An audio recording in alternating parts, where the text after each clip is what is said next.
majina naitwa Juma Raymond Kazembe, ni dokta wa tiba asilia mkoa huu wa Katavi na ndiye makamu mwenyekiti mkoa huu wa Katavi wa waganga wa tiba asili. Nichukue fursa na nafasi hii ya kuishukuru mradi wa VUMA Plani kwa kutuunganisha sisi waganga wa tiba asili kuweza kutuleta katika mafunzo haya ya semina hii. Semina hii imeweza kutufundisha mambo mengi na tunaendelea kuwashukuru sana, na kama mwenyekiti makamo wa mkoa huu nimeweza kujifundisha kufuatana na kitu kinachoitwa lishe, kwa sababu tunahudumia watu wengi katika shughuli zetu na tunakutana na jamii. Kwa hiyo nimeweza kujifundisha kwamba waganga tufanye tiba, tuwashughulikie, lakini pia tusiwe tunawawekea masharti juu ya kutumia vyakula. Naitwa Esther Venus Kipeta, mkazi wa kata ya Uwanja wa Ndege, manispaa ya Mpanda. Mimi ni mganga wa tiba asili au mganga wa tiba asilia. Mafunzo ambayo tumeyapata hapa kwa upande wa uzazi, kwa sababu mengi ambayo nilikuwa sijayapata, ila leo nimejifunza kuhusu namna ya kuwahudumia wale wazazi. Naona kwamba atakapokuwa amekuja huyo mzazi, jambo ambalo nitakalokuwa nalo nimepambana nalo sijaliwezesha, na stahili nimwandikia nani rufaa, nimpeleke kwenye tiba za kisasa. Kwa majina naitwa Robert Kazungu Mtanga, mkazi wa kijiji cha Kapanga, kitongoji Msikitini, kata Katuma. Nimetokea wilaya ya Tanganyika. Mimi naushukuru sana mradi wa Plani International, mradi wa VUMA. Mimi ni mganga wa tiba asili. Nimeshukuru sana na mafunzo ambayo nimekutana nayo kuanzia juzi, ambayo ni tarehe 24. Nimeanza kupata mafunzo haya, bado mimi sijawahi kuyaona, na mimi nimeona mradi wa Plani International, mradi wa VUMA, nimeona kwanza umetukumbuka sana kutujengea uwezo. Kwa mafunzo haya, kwanza nimeweza kujifunza kitu ambacho afya ya akili. Afya ya akili unaweza mtu ukaanza kumtibu. Unatibu pressure, kumbe ana msongo wa mawazo. Ana msongo wa mawazo. Ina maana dawa zako hazifanyi kazi. Kumbe pale sio dawa tena. Kumbe pale ni unahitajika ushauri. Lakini mimi nilikuwa nashukuru sana kwa mradi huu wa Plani International, mradi wa VUMA, uweze tena kuendelea kutujengea uwezo zaidi, sababu sisi tunatumia tiba asili, dawa zetu hazina kikomo. Kumbe tukipata viuatilifu vya kuchanganya na vya kuhifadhia, pale tunaweza tukawa tunatambua dawa zetu miezi 6 natakiwa nichimbe dawa nyingine. Hivyo kumbe inaweza ikakupelekea mgonjwa wako na mtibu na hali haiendelei kuwa nzuri, anaendelea kuzaidika. Kumbe unamnyesha ni sumu, shabadilika, shakuwa ni sumu. Limeingia akilini na limeweza kutujengea uwezo zaidi, sababu sisi tulikuwa tunatibu hatujui na hatujawahi kuona katika mkoa wa Tanganyika au katika wilaya ya Tanganyika na mkoa kwa ujumla wa Katavi, hatujawahi kuona semina kama hizi. Mimi mafunzo haya nayaomba hata kama tungeongezewa tena tumalize wiki 2, mimi ningeendelea kuona. Majina naitwa Henry Bendera, anafanya kazi na shirika la Plani International Tanzania. Nasimamia mradi wa vijana na ubora, malengo na afya unaitwa VUMA kwa kifupi, ambao unatekelezwa katika mkoa wa Katavi. Mradi huu ni kimsingi ni mradi wa vijana, unalenga kuboresha afya ya uzazi, jinsia na kuwawezesha uchumi vijana. Walengo wetu wakuu ni vijana wa miaka 10 hadi miaka 24 ambao wako katika mkoa wa Katavi, hasa vijana wa kike. Huu mradi unatekelezwa na shirika la Plani International Tanzania kwa kushirikiana na mashirika mengine ya Umati na Femina Hip. Lengo kuu la mradi kama nilivyosema ni kuboresha afya ya uzazi na ujinsia kwa vijana walio katika mkoa wa Katavi, lakini pia kuwawezesha waweze kujitegemea kiuchumi. Sasa mradi unafanya vitu vingi. kuna interventions ambazo tunazifanya nje ya shule, ambao nje ya shule tuna vijana wanaitwa vijana mashujaa wa mabadiliko, ambao kimsingi ni vijana ambao sisi kama mradi tumewafundisha ili nao waweze kufundisha vijana wenzao. Tuna interventions, tuna shughuli tunazozifanya ndani ya shule ambao tumefundisha walimu wanawafundisha wanafunzi kuhusiana na masuala ya afya ya uzazi, jinsia, ujasiriamali, masuala ya stadi za maisha.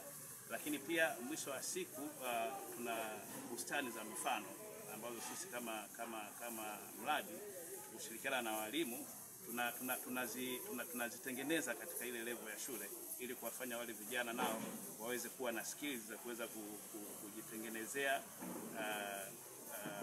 shughuli za kiujasiriamali ambayo tumeona kwa vijana kutengeneza bustani za mboga za matunda na vitu vingine vinaweza zikawa ni rahisi kwao kutokana na mazingira ambayo wao wanaishi. Lakini pia tuna shughuli tunafanya ndani ya vituo vya kutolea huduma za afya. Kama mradi tunafikia vituo vya kutolea huduma vya afya 83 katika mkoa wa Katavi, ambao hivi vimetawanyika katika halmashauri zote 5 ambazo zipo katika wilaya 3 za mkoa wa Katavi. Katika hivi vituo tumefundisha watu wa huduma za afya ili waweze kutoa huduma rafiki za afya ya uzazi na ujinsia kwa vijana. Nasema huduma rafiki kwa sababu utoaji wa huduma kwa vijana ni tofauti na utoaji wa huduma kwa watu wazima. Vijana wana njia zake na wana standards zake za kutoa huduma wao katika kundi hilo. Kwa hiyo tumewafundisha watu wa huduma kushirikiana na serikali ya mkoa wa Katavi, ofisi ya katibu tawala na ofisi za wakurugenzi wa halmashauri zote. Kwa hiyo tunao watu wa huduma rafiki vijana katika hizo halmashauri na katika hivyo vituo 83 ambavyo sisi kama mradi tunavisupport. Lakini pia kama mradi tumefikia pia makundi mbalimbali kwa sababu focus ya mradi ni afya ya uzazi na ujinsia, lakini pia tuna swala kubwa sana la unyanyasaji na ukatili wa kijinsia ambao kama mradi tunafanyia kazi. Tunafanyia kazi katika kuunga mkono jitihada za serikali katika kupinga matendo ya ukatili na unyanyasaji wa kijinsia na kuiwezesha jamii iweze kuripoti haya matendo kama yakitokea katika jamii husika. Lakini pia tuna swala kubwa la ulinzi wa mtoto. Tunashirikiana na idara za maendeleo ya jamii na jamii kwa ujumla kuhakikisha kwamba mtoto analindwa katika mkoa wa Katavi. Sasa labda niseme kwa nini mradi ulikuja katika mkoa wa Katavi. Tulileta mradi katika mkoa wa Katavi kwa ajili ya sababu kadhaa. Kwanza, wakati tunaandika andiko hili la mradi, unyanyasaji wa kijinsia ulikuwa ni mkubwa sana. Mtindo wa unyanyasaji ulikuwa ni mengi sana katika mkoa wa Katavi. Lakini wakati huo pia takwimu zilikuwa zinaonyesha kwamba mimba za utotoni ni nyingi sana katika mkoa wa Katavi. Lakini pia Katavi kuna masuala ya mfumo dume, kuna masuala ya unyimwaji wa haki kwa vijana na wakina mama. Kwa hiyo tukaangalia picha kubwa, tukashirikiana na mkoa, tukaandika andiko la huu mradi. Kimsingi andiko hili halikuandikwa na shirika la Plan International peke yake. Tumeandika kushirikiana na ofisi na wataalamu walio katika ofisi ya katibu tawala wa mkoa wa Katavi. Sasa kama nilivyosema, tumefanya mafunzo mengi kwa watu wengi ili kuongeza nguvu na kuongeza wigo wa wadau ambao watakuwa wanasaidia kupambana na haya masuala ya ukatili, unyanyasaji, masuala ya unyimwaji wa haki na afya ya uzazi kwa vijana na wakina mama, lakini pia na swala zima la afya ya akili, elimu kuhusu afya ya akili, lakini pia elimu ya lishe. Sasa miongoni mwa makundi ambao sisi kama mradi tumeona tunaweza tukafanya nayo kazi ni wataalamu wa tiba asilia. Wanaoita waganga wa jadi lakini wanaitwa wataalamu wa tiba asilia. Ndio tunafanya nao kazi sasa hivi. Kwa nini tumechagua wataalamu wa tiba asilia?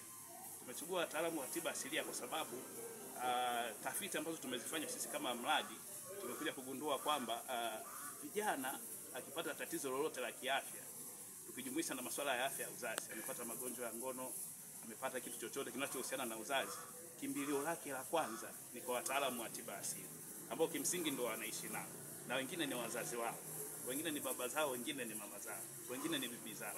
Kwa yule inakuwa ni pointi ya kwanza ya kwenda kutoa hizo taarifa. Baada ya pale ndio anaweza kwenda kwenye kituo cha kutolea huduma za afya, kwenye zahanati, kwenye hospitali na kwenye maeneo mengine. Sasa baada ya kugundua hilo, tukaona kwamba hili ni kundi muhimu sana, litatusaidia sana katika kuhakikisha kwamba tunaboresha afya ya uzazi kwa vijana, lakini pia tunapinga haya matendo ya unyanyasaji na ukatili kwa kuwapa elimu na kuwapa nyenzo za wao kuweza kufanya kazi na kuwafanya wawe na uelewa mpana wa masuala ya haki na ulinzi wa mtoto na kuisaidia sasa katika jitihada za mradi na za serikali katika kuboresha afya ya uzazi na ujinsia kwa vijana katika maeneo ambayo hawa watu wanaishi. Sasa katika mafunzo haya ambayo kimsingi yanaendeshwa na wataalamu kutoka Wizara ya Afya na wataalamu kutoka katika Baraza la Tiba la Asili ambao ni kitengo kutoka katika Wizara ya Afya na wataalamu kutoka katika Ofisi ya Katibu Tawala wa Mkoa wa Katavi na wawezeshaji kutoka katika wa Plan International kupitia mradi wa Vuma, yanalenga mambo kadhaa. Ni mafunzo ya siku 6 mfululizo, lakini tutakuwa na magrupu mawili. Tutakuwa na makundi mawili. Kundi la kwanza litafanya mafunzo kwa siku 3 ambao kimsingi ile kundi la kwanza ambalo tuko nalo leo ndio siku ya mwisho ya mafunzo. Sasa tumewafundisha mambo kadhaa.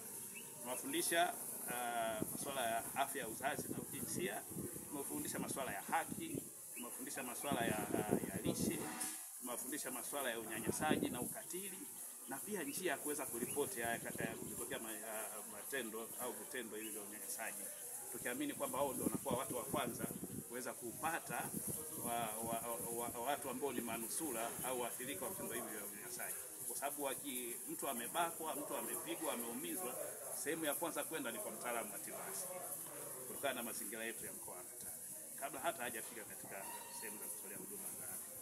Kwa hiyo tumeona ni kundi zuri ambao tukilitumia wakielewa hiki tunachokifanya, kwa sababu tumewaleta makatibu na wenyeviti wa wataalamu wa tiba asili wa kata zote 58 katika mkoa wa Katavi. Maana tuna wataalamu wa tiba asili 116 tuko nao hapa kwa ajili ya mafunzo.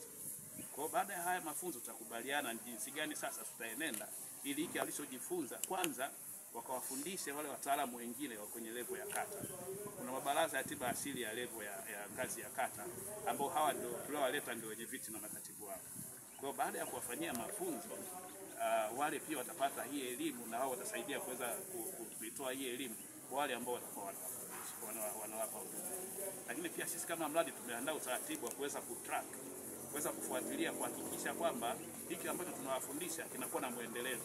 Kwa sisi kufuatilia taarifa za utekelezaji, lakini pia kuweza kuwatembelea ili kuona kwamba kile ambacho tunakifanya kinafanyika katika utaratibu ambao sisi na wao tumekubaliana kufanya. Kwa hiyo hizi ni miongoni mwa initiatives, ni miongoni mwa kazi ambazo sisi kama Plan International tunazifanya kwa kushirikiana na wenzetu wa Femina na Umati chini ya ufadhili wa serikali ya Canada ili kuhakikisha kwamba tunaboresha afya ya uzazi na ujinsia hasa kwa vijana wa kike katika mkoa wa Katavi. Ili uwe wa kwanza kupata taarifa zetu, usisahau kusubscribe, kulike na kushare.